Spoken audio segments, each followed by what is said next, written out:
of them came from different West African countries. So sleeping here for a day, the next day when the door was opened, the dungeon was smelling very bad because they urinated here during the exhibition, and some of the people who participated in the exhibition were also sick due to the conditions that they were in. So let's imagine the time the enslaved Africans also be in the dungeons for about 2-3 months before they were sent to the new world. What even happened to them during that time? Someone may ask the reason why people from different West African countries also joined for the exhibition. During that time, some of the Africans were captured and brought from different West African countries. So when they were coming here, the route that they normally use was the northern part of Ghana. So they walk barefooted from the northern part. When they get to a place called Salaga, there's a slave market there called the Salaga Slave Market. They'll stop there and trade, and later walk barefooted from Salaga to Ascent Manson, the central region of Ghana. When they get to Ascent Manson, there's a river there called the Ascent River. They will stop at the riverside and wash the body of the Africans. That will be their last bath before they will walk barefooted from Ascent Manson to this place and keep them in the dungeons for about.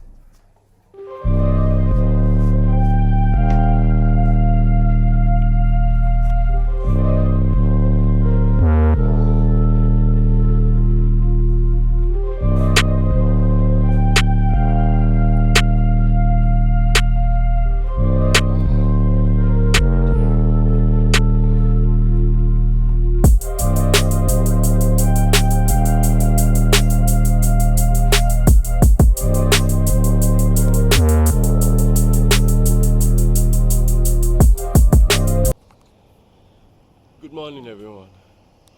It's me, Gladson, and yeah, welcome to the channel. It's a good thing to explore certain parts of Ghana which you haven't been before. You know, this is your country, this is our country, so there are certain places you need to know. So yeah, you'll be going with me. We'll be educated together. And yeah, look at how cool this breeze are.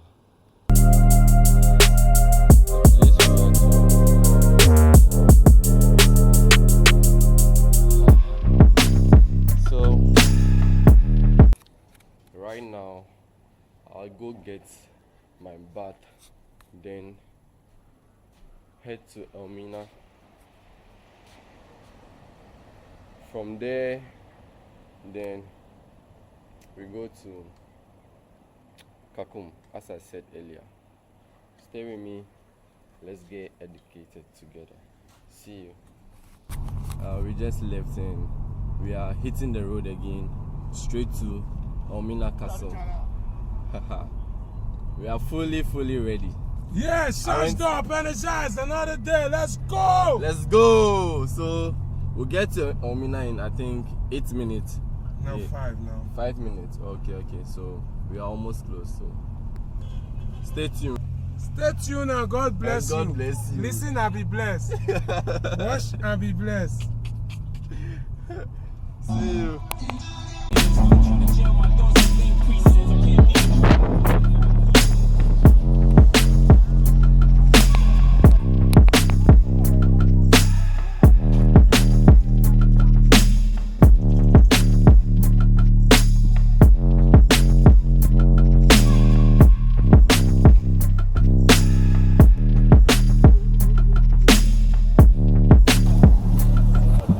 Yeah, we just got to Elmina Castle just now, and we are trying to find our way out to the castle.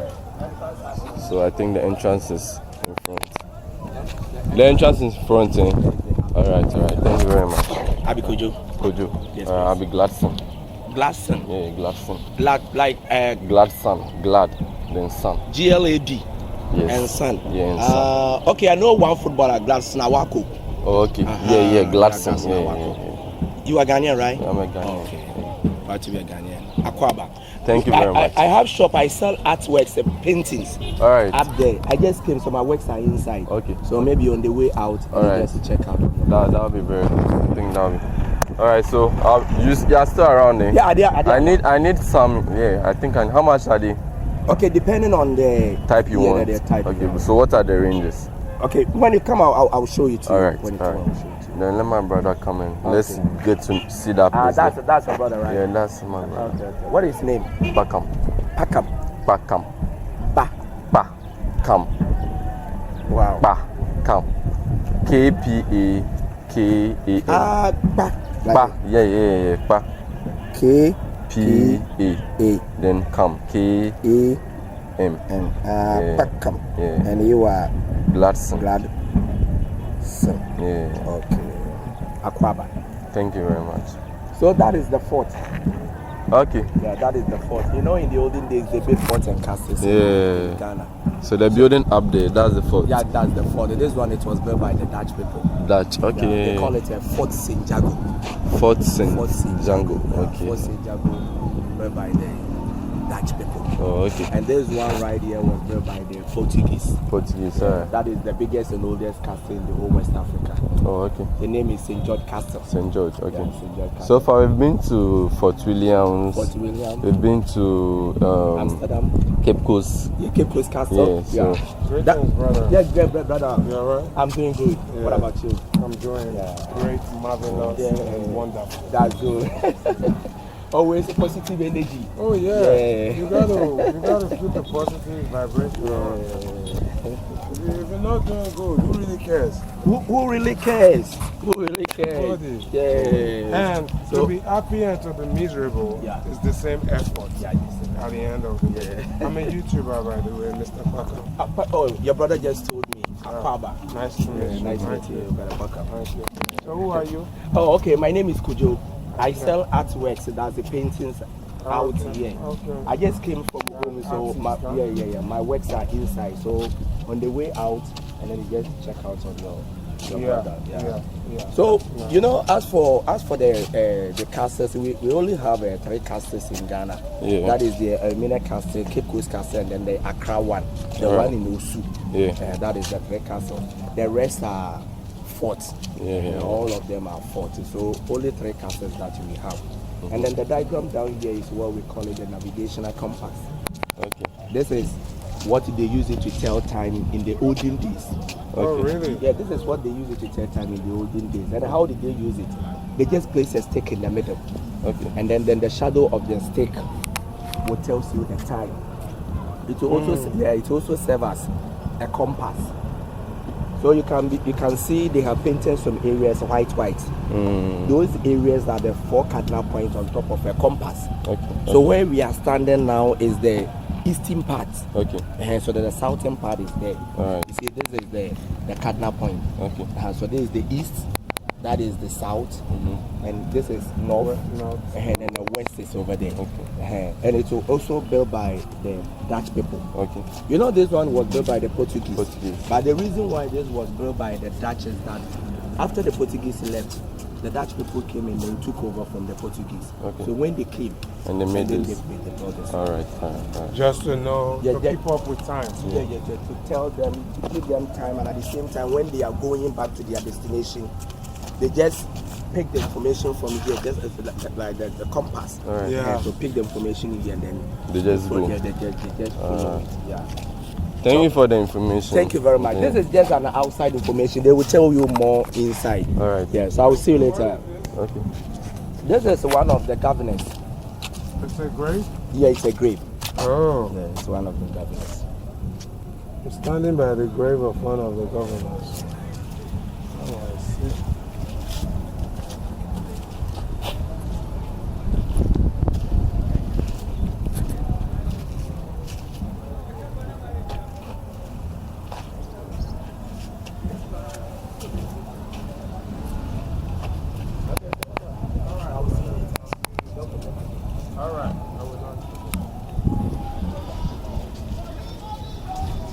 All right. Yeah, we'll be back. Okay, see you later. All right.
free drink and never get finished.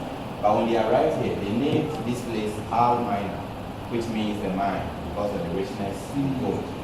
In the 16th century, that's when the Portuguese attention shifted from the barter trade to the slave trade. Someone may ask what even triggered that. In America, they discovered that the land was fertile and good for plantation. And over there were using the Native Americans to work on the land. But due to American diseases and overwork, some or most of them were dying, so they need to get another option.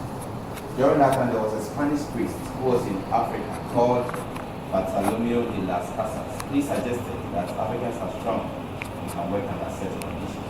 And before he suggested that, and before the Portuguese also came here, there was an explorer who first came to Africa to explore. And it was a Spanish explorer called Anton Only. When he came to Africa to explore, going back from Africa, he took about 10 African men, telling them that he's going to educate them for some to become missionaries, interpreters, and also soldiers, and for Africans to know that he has been to Africa before. Whenever he comes back, Africans will accept him. But when he took them there, he used them as slaves. And that's another reason they saw that Africans are really strong before the priest who is called Bartolomeo de las Casas suggested that. So how they were getting the Africans here was through force capturing, and through prisoners of war. During that time, the tribes were fighting among each other because every tribe wanted to be superior over the other tribe. So whenever the Europeans see that, they will take advantage of that and help one tribe with the tools that they had to defeat the other one and give them to the Europeans as slaves. So in a way, the division of Africans also helped the Europeans get people from here to the New World. And during the time of the Portuguese here, they spent 155 years in the castle. And later they were attacked by the Dutch in 1637. During that time, the Dutch were in Ghana, and they were at a place called Mori, which is very closer to Elmina. When the Dutch were there, they were not doing the slave trade, they were doing the barter trade. The exchange of goods for goods, while the Portuguese were rather here doing the slave trade. So the Dutch were envying the Portuguese because they were getting more profit than them. So they tried attacking the Portuguese using the sea, but the attack didn't succeed. In 1687, the attack succeeded because the Dutch got help from the local people. The locals here thought when the Dutch take over this castle, the slavery will end. So what they did was to show the Dutch this hill up here before the Dutch were able to attack the Portuguese here. After the attack in 1637, the Portuguese surrounded and the Dutch took over the castle. When the Dutch were here, they added 2 watchtowers in the castle, talking about these 2 watchtowers, and kept soldiers there to watch over the castle from any attack. And when the Dutch were here in the 15th century, the British also arrived. When the British arrived, they built Cape Coast Castle purposely for slave trade between 1664 to 1665. So when the Dutch were doing the slave trade here, the British were also in Cape Coast doing the slave trade. They were enemies, but they didn't attack each other. In 1807, they abolished the slave trade, but there was still illegal trading until 1872. When the Dutch thought of it, that they never get any profit here, that's when they sold the castle to the British. So the Dutch, during their time here, they spent 235 years. And in 1872, they sold the castle to the British. When the British bought the castle from the Dutch, because they had Cape Coast Castle and the slave trade has already been abolished, they used this place as a sub-administration center. So when the British were here, they turned these 2 watchtowers to prison cells. But before I talk about this, when the Dutch saw that the British were building Cape Coast Castle, they also started building this fort. And in 1665, they built this fort. The name of the fort is Fort St. Jago. When you stand up here, you will see every corner of Elmina town and somewhere Cape Coast. So they kept about 200 soldiers here to watch over the castle. So this fort was built by the Dutch to protect the castle. So when the British took over the castle, they didn't use the fort at all, but used this castle and turned these 2 watchtowers to prison cells. Over here, they captured an Ashanti king called Nana Ajima Prempe I. He became a king when he was just 16 years old. And the British told him that before he became the king, the early kings were owing them 50,000 ounces of gold. So the British requested or asked for the money. He paid half of it and told them that he would pay the half later. Because the money was delaying, they called him for a meeting with some of his family members. And during the meeting, he was captured and brought to this place. He spent 4 years and he was supposed to spend a long or more time at this castle. But because the Ashanti people were very aggressive fighting for him, they sent him to Freetown in Sierra Leone. When they took him to Sierra Leone, the Ashanti people went there. Because of that, they exiled him to Seychelles Island. When they took him to Seychelles, he didn't die over there. They had a negotiation between the British talking about the Ashantis, and they brought their king back for him to continue his kinship in 1924. So looking at this part, the other watchtower, they captured an Ashanti warrior called Manaya Asantua. She was a female warrior fighting against the British when she was 60 years old.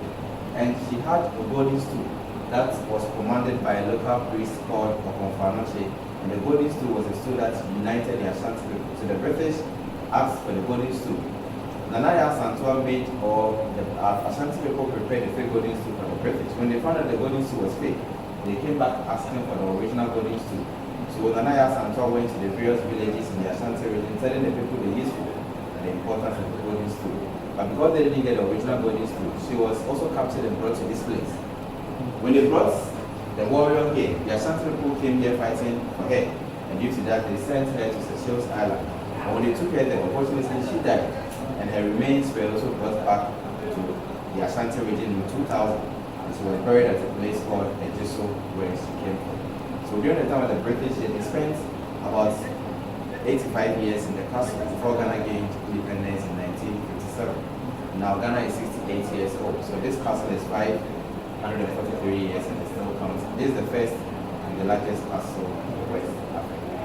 So this is a brief introduction about Elmina Castle. And during the time, looking at the dungeons where they kept the Africans, the room of no return being the last place they took the Africans before they sent them to the New World. The branding room, the reason why and how the Africans also branded before they took them to the New World. There's so many places. Please join the talk if you'd like to ask any question. I'd like to bring out any suggestion. And also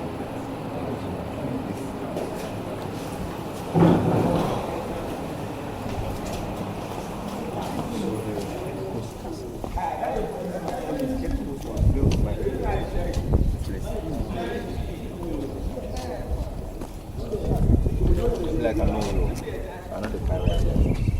Like a mini. Yeah, maybe from YouTube. Yeah. Okay, so this is the male courtyard. I'm looking at all the rooms here, the down floor, where the male dungeon. And in general, about 600 male enslaved Africans were shared or kept in these dungeons.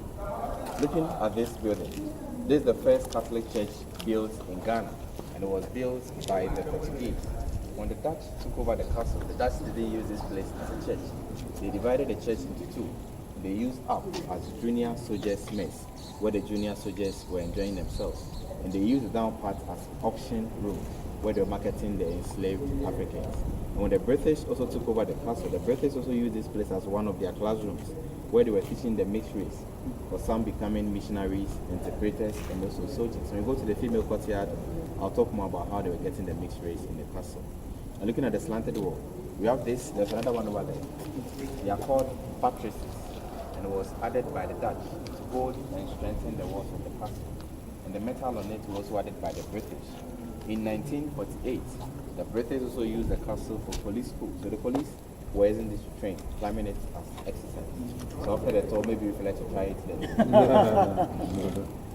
Looking up there, the last floor was where the governor lived. And the second part was for the deputy governor. The third one, these were for the merchants, the soldiers, and the missionaries who also paid. Over there, you can see two separate bricks. You have the yellow bricks and the red bricks. There's a story behind the bricks. Let's have a look at it.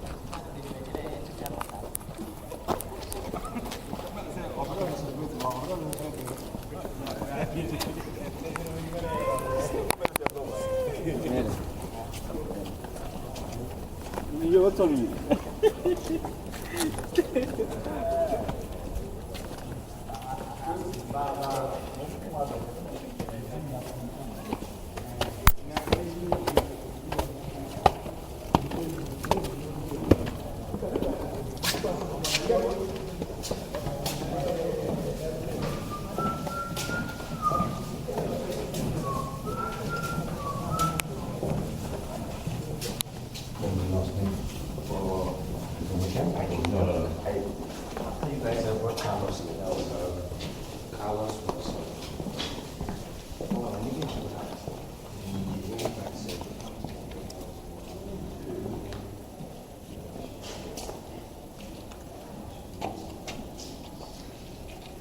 so this is the female courtyard. And all the rooms here were the female dungeons. In general, about 400 females also kept in these dungeons. So at a season, there will be about 1,000. And looking at this is a reservoir. It contains rainy water. About 20,000 gallons of water can be in this reservoir. When the Portuguese were building the castle, they made this for domestic use. But when the Dutch took over the castle, the Dutch were afraid that the Portuguese might have poisoned them. And due to that, they didn't use this and made their reservoir at a different place. The coastal line of West Africa was also termed as the white man's grave. When they arrived here, they were dying of malaria, and due to that, they didn't bring their wives.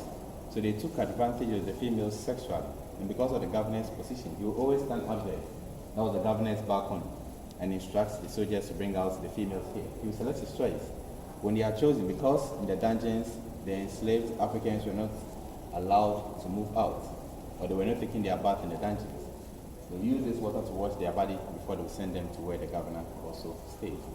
And looking at this, some of the females were being difficult allowing themselves for the governor. So whenever the governor chooses any of them and they hesitate, they will chain their ankles to the cannonball. They will stay in the sun, or in the rain till they change their mind that they allow themselves for the governor. If they don't change their mind, they will stay here till they become very rich. And that was done to put fear in the other females in the dungeon, so that whenever they are being chosen, they won't hesitate to allow themselves for the governor. And it weighs about 28 kilograms.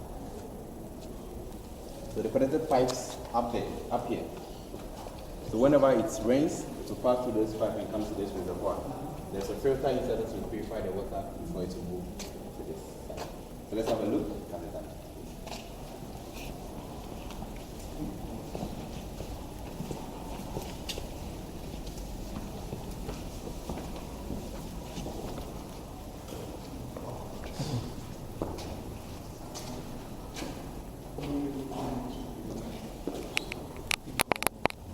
Okay, this is the largest female dungeon, and about 150 females were kept in this dungeon.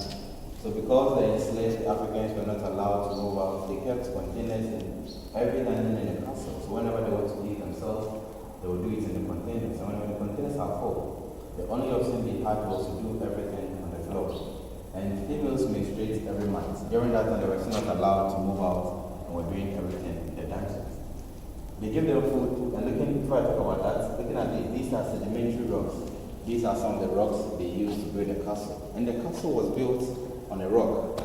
So these are some of the bricks they used. And they've done a little renovations on the floor. That's why you see the floor like this. At first it was more abstract or rougher than how it looks now. And they will be here for about 2 to 3 months before the ships will be ready to send them to the new world and work on the land that was fertile and good for plantation.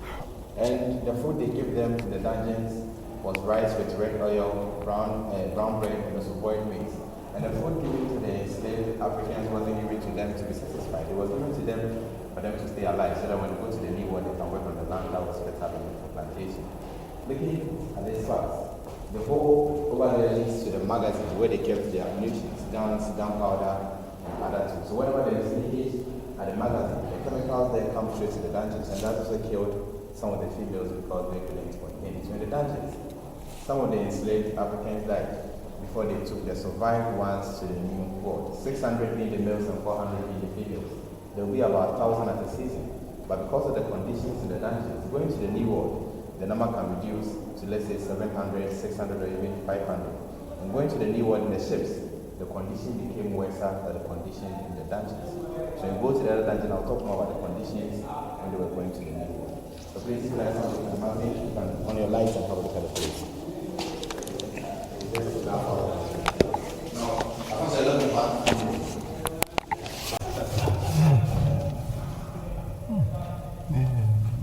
it looks like even the sea.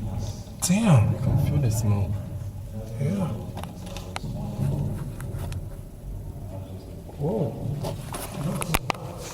And whenever the females get pregnant by the governor or the soldiers also raping the females. Whenever they get pregnant, they will send the females to the Elmina town. And over there they built a lot of storehouses. And so now when you come to this town, you see some of the storehouses built by the Europeans. So when they send the female there, they will give them food, treat them very well because they were carrying their children. So when they send them there and they give birth over there, They will stay in the Elmina house for about 7 to 8 years. The reason was for the children to learn the local language before they bring them back to the castle for formal education. For some of them to become missionaries, interpreters, and also soldiers. But the mothers won't have any contact with their children again. Some of the females were brought back to the castle to do all the domestic works. Because they didn't bring their wives here, the soldiers were doing everything. But when they bring them back to the castle to work, they won't be allowed to have any contact with their children. And those who were not brought back here to work won't be in the dungeons again. They will be freed to stay in the Elmina town because they didn't want the children to know more about their mothers. And some of the children who became soldiers were treating the Africans in the dungeons the same way the Europeans were treating them because they were brainwashing most of the mixed race. And when you come to this town, not only in this town, but first in this town, you see some of the mixed race here. And we're hearing some European names like Van Dyke, Van der Poel, Ferguson, Anderson, and so on. All these names are some of the influence of the Europeans when they arrived here. And looking at this part, it's very weak now, so we can't use this route to the governor's bedroom. So after we see all the dungeons and the room of no return, we're going to use a different route to where the governor also lived. So is this the actual thing that was? This not the original. Right. 400 years.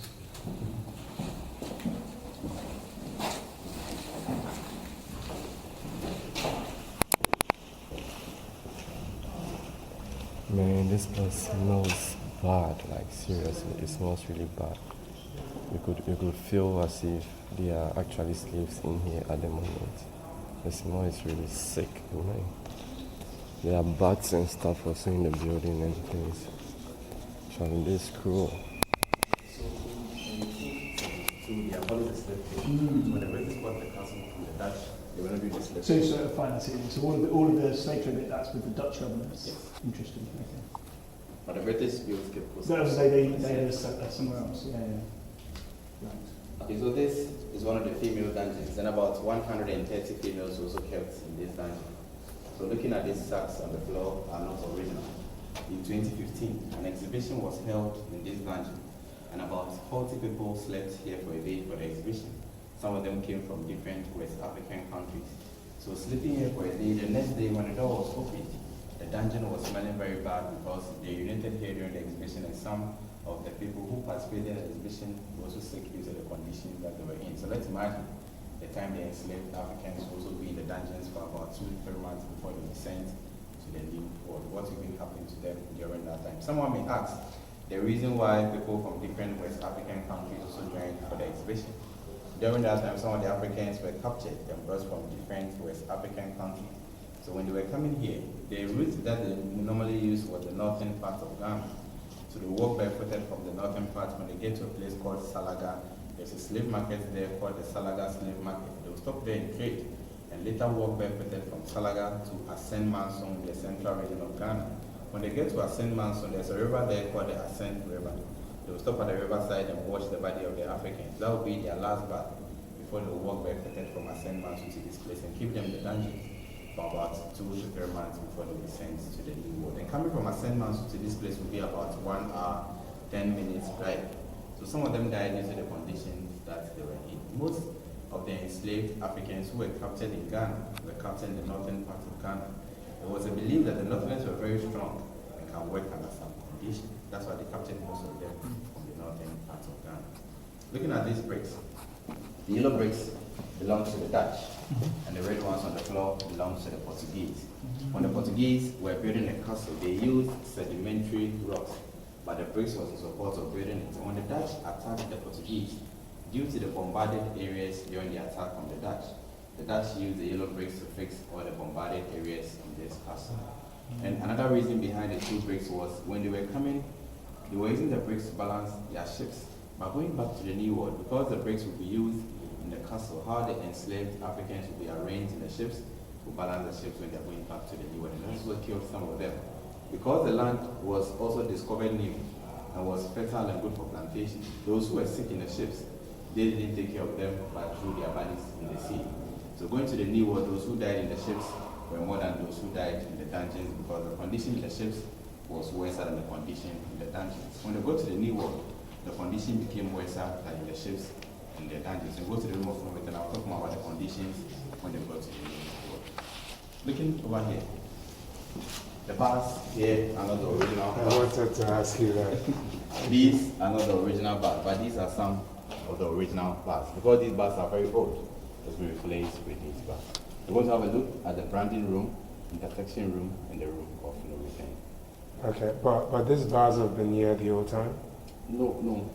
It wasn't here. During the, when the slaves were kept in here, the bars were there? No. What was there at that time? Was No, I mean, these ones were there at yes, that time. Yes. So was it ventilated like this? Yes. But this place was closed. It was ventilated, and the only source of ventilation was this side, the place with the bars. Okay. But even for about 130 people. Yeah, it's still not. You still have the original. This is the original. This one. Only this one, but the rest just to speak. So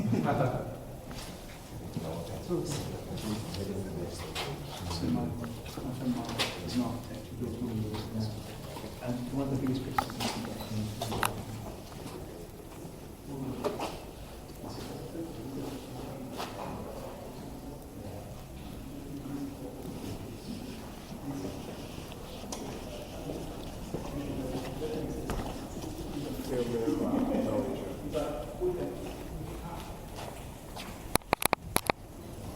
That was where the females were using to descend. But when the Dutch took over the castle, because the Dutch didn't use this castle for slave trade, the Dutch used the castle for slave trade, they maintained the wooden stairs. But because the British didn't use the castle for slave trade as sub-administration center, they made drainage here so the water can pass through. So go there and I'll talk more about what happened there. They're going to use different routes to the intersection.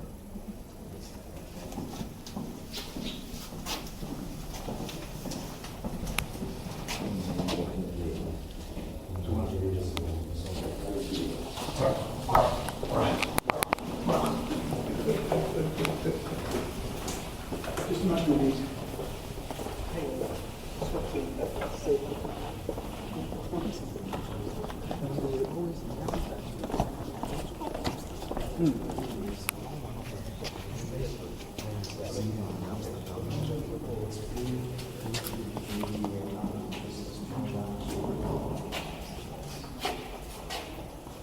Okay, so this is where the enslaved Africans were branded. So they took some of the Africans to the Caribbean countries and took some of them to America, North and South America. Most of the enslaved Africans who were sent to America were taken to Brazil. And they had companies that were buying the Africans. One of the companies was the West Indies Company.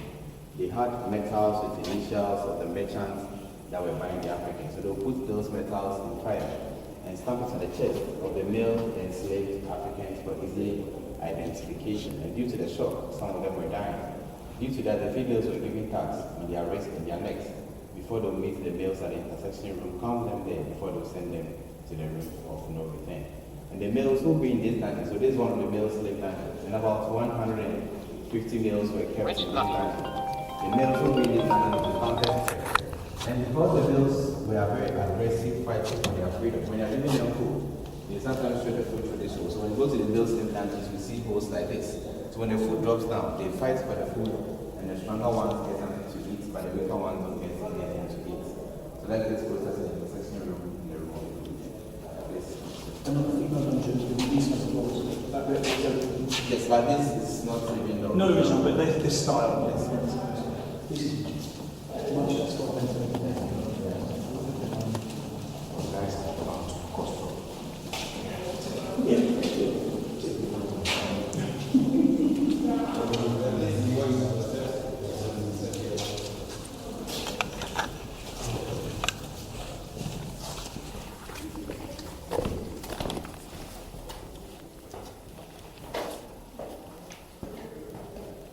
Okay, so this is the intersection room where I talked about. So the females use this route and the males who use this side. When you're counting them here, you can see someone you know for last could be your wife, your husband, your child. But they were not allowed to talk to each other, not intentionally, but randomly they can send the wife to the Caribbean country and take the husband to America, which means they won't see each other again. And because the tribes were not speaking the same language, and they brought some of them from different West African countries, due to language differences, it was very difficult for them to understand each other and even fight together for their freedom. So they'll be counted here. before they send them to the room of no return. Let's be careful and bend down our heads at least 3 or more steps before we raise our heads up. Please, stand.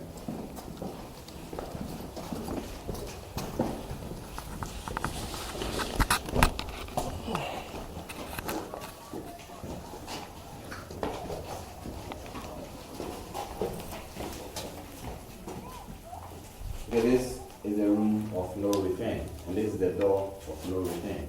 When we were doing the barter trade, the exchange of goods for goods, the door was bigger than this. But when the attention shifted from the barter trade to the slave trade, they reduced the door to this size. And the reason was to come to the Africans well and control them very well. At first, the sea was very closer to the castle, but due to the rotation of the earth and the sea difference over here, the sea has pushed or receded to this side. So a ship will come, but the ship will be very far from the castle, and the smaller boats will come very closer to the castle to pick the enslaved Africans and take them to where the ships were before we send them to the new port. And they had a wooden ladder here. That was when we were heading to descend to the smaller boats before to take them to where the ships were. Going to the new world, as I said earlier, how the enslaved Africans were arranged the ships, killed some of them, and those who were sick were also thrown in the sea. When they got to the new world, working on the land, that's when some of them got a chance to escape. And those who got a chance to escape are the Maroons. The Maroons are the escaped enslaved Africans. The descendants of the Maroons can now be found in the Caribbean countries like Haiti, Suriname, Jamaica, and the others.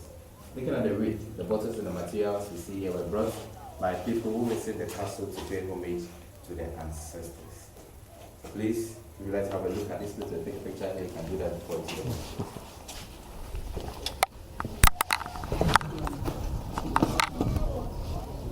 Wow.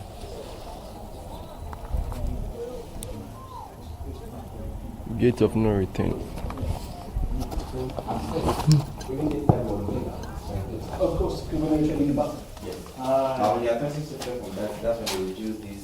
So it was always built as a train station. So it was always the pathway. They just changed it. He wrote this about Van Tessen. Van Tessen was a kind person, truthful and respectful.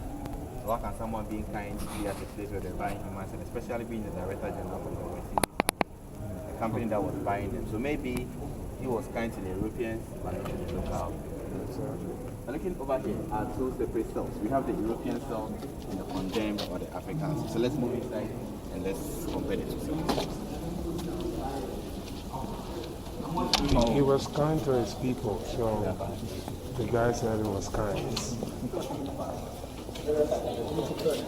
Shall we go in? Yes, please.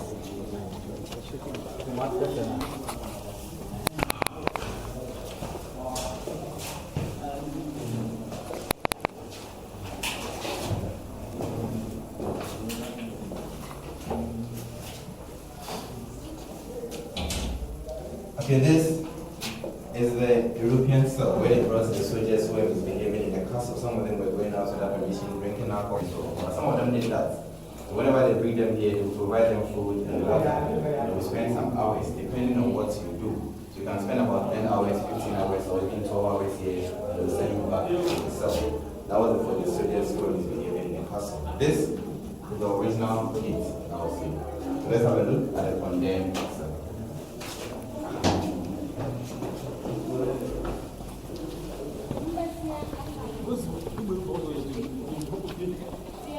That's for the bloods. For the bloods, yes.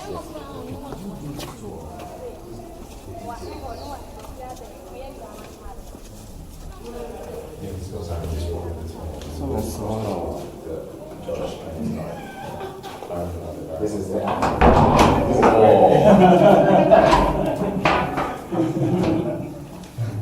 So this is the condemned cell where they brought the freedom fighters, and the leaders of the freedom fighters were also brought here. Looking over this place, there are very bad source of ventilation, and no one came here and went back alive. The last place for the body of the Africans who died in the castle and this cell was in the sea. They would tie their legs with a rock or cannonball and throw their bodies in the sea. The Europeans who died in the castle, they had cemetery in this town and they buried the Europeans, and so now they still have the Dutch cemetery in this town. So this was the condition for the freedom fighters, and over there was a condition for the soldiers who were misbehaving in the castle. So let's move up, and I'll show you some materials before we see the Dutch Reformed Church and the governor's bedroom as well. And the fort that was built by the Dutch. This is the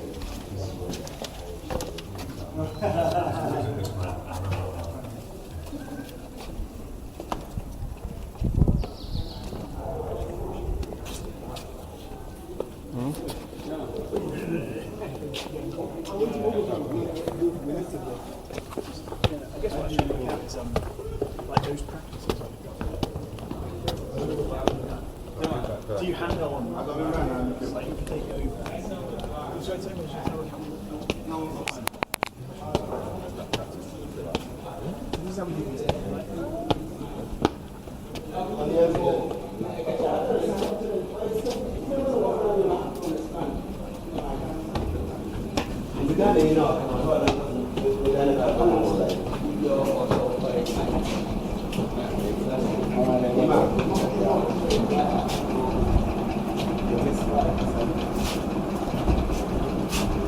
So this place was one of the offices by the Europeans and now turned to a shop.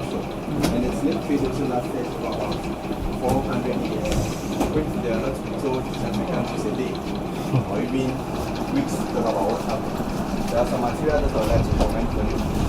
This is the indigenous slavery in Ghana, which talks a lot about the culture, the tradition of Africa before the arrival of the Europeans, and what we were practicing. So this is the book, how some of the people got to work in slavery. This indigenous slavery narrative is about that. Now, the right, the lamentations from the ancestors, that's what I'm the chronicles. Looking at this. No photograph. Of slaves. Oh, Okay, so this is a trapdoor, the secret passage to the governor's bedroom. So the slaves I showed you earlier. Okay. Oh. Goes down there.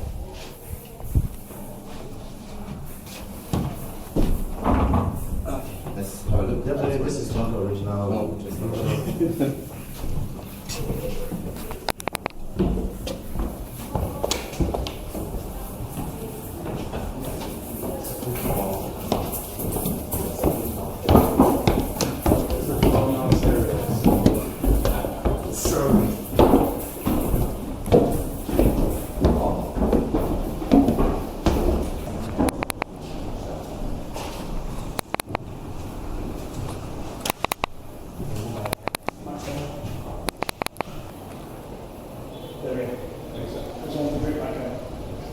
Okay, so this is the governance, or was the governance bedroom. A very good source of ventilation and as well. When the Portuguese came, there was a governor who led there called Don Diego de Asambuja. He led about 200 soldiers, some of them were masons and carpenters. So when they came here, they came to meet a king called Nana Kwamena and Saka. He gave the Portuguese the land because it was barter trade. So when we were building the castle, they didn't use the Africans as slaves to build the castle. We got help from the Africans when we were building the castle. In the 16th century, when the attention shifted from the barter trade to the slave trade, all the rooms that were storerooms were turned to dungeons where they kept the enslaved Africans. So looking at this place, they are the two living rooms for the governor. Let's have a look.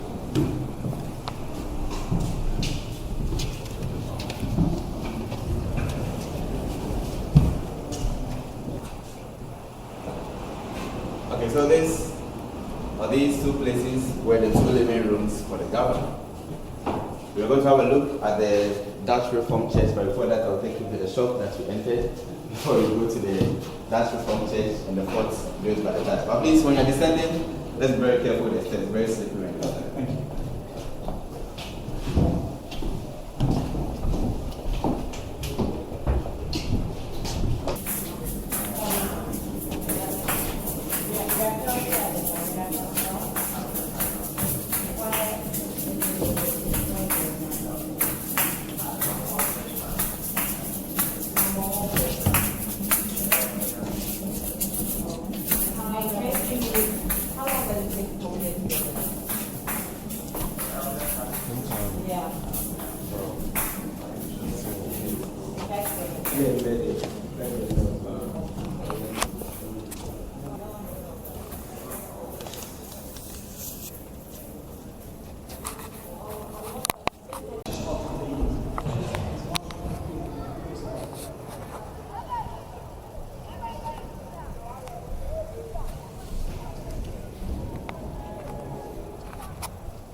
Fort St. Jago. So when the locals thought when the Dutch take over the castle, the slavery will end, they showed the Dutch this hill before the Dutch were able to attack the Portuguese. As for they were using the sea, but the attack wasn't succeeded.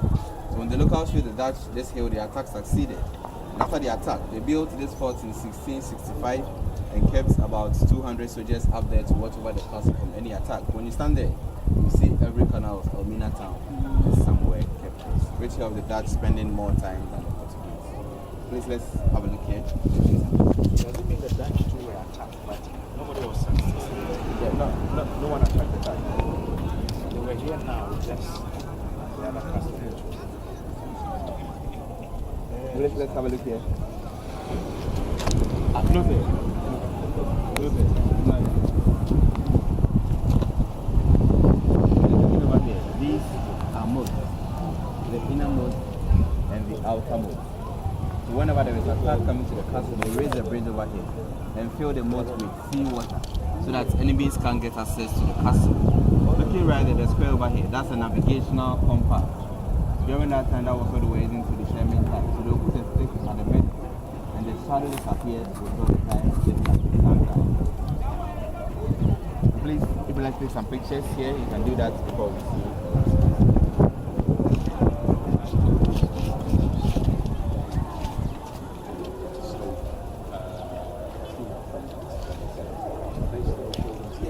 This one of the houses.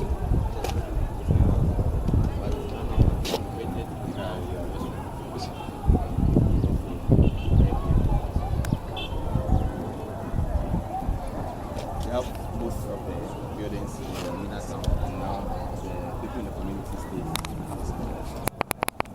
Some of the Europeans always come to this place to renovate houses for them. Interestingly, successfully, we did the Elmina Castle today. I'm so glad.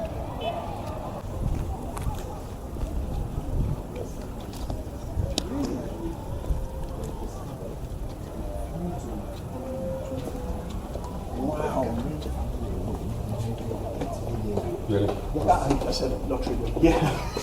Wow. So this is how. Thank you.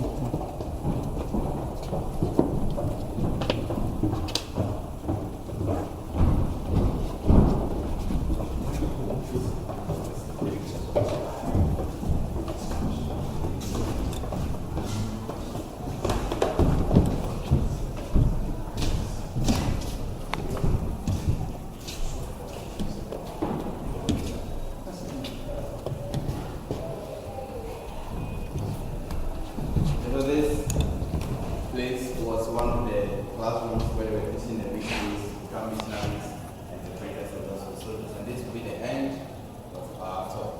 In conclusion, the Portuguese came first in 1471 and spent 155 years here. So later, they sold the castle, or they were attacked by the Dutch in 1637. When they attacked the Dutch, attacked the Portuguese. The Dutch spent 235 years and protected themselves very well here as well. They later sold the castle to the British in 1872. The British took over this castle. They used this place as a sub-administration center and spent 85 years before Ghana gained independence in 1957. And now Ghana is 68 years. So this castle is 543 years and it still counts as the first and the largest castle in West Africa. And what's happened, we can't forget about it. But there's no need for us to blame anyone for what's happened. Because people from different continents always come to Africa to learn the history and the culture about this place. When they come here and learn our culture and our history, they can also learn their culture as well. Learning different cultures always help us to know a lot about the world. And Frederick Douglass also says something that knowledge makes a man unfit to be a slave. So learn our history well, make our culture our first priority, make good use of our resources. If you feel like this, we won't repeat this up again. Thank you very much for coming. And once again, my name is Mercy. Thanks so much. Cheers.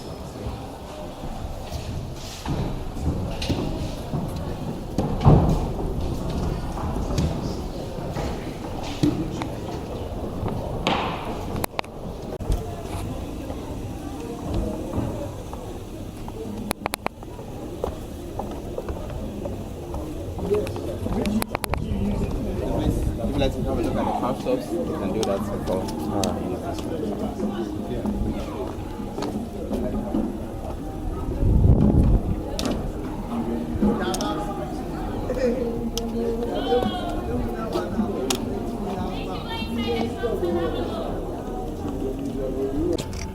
This for I got for from Elmina. So yeah, we just finished our tour.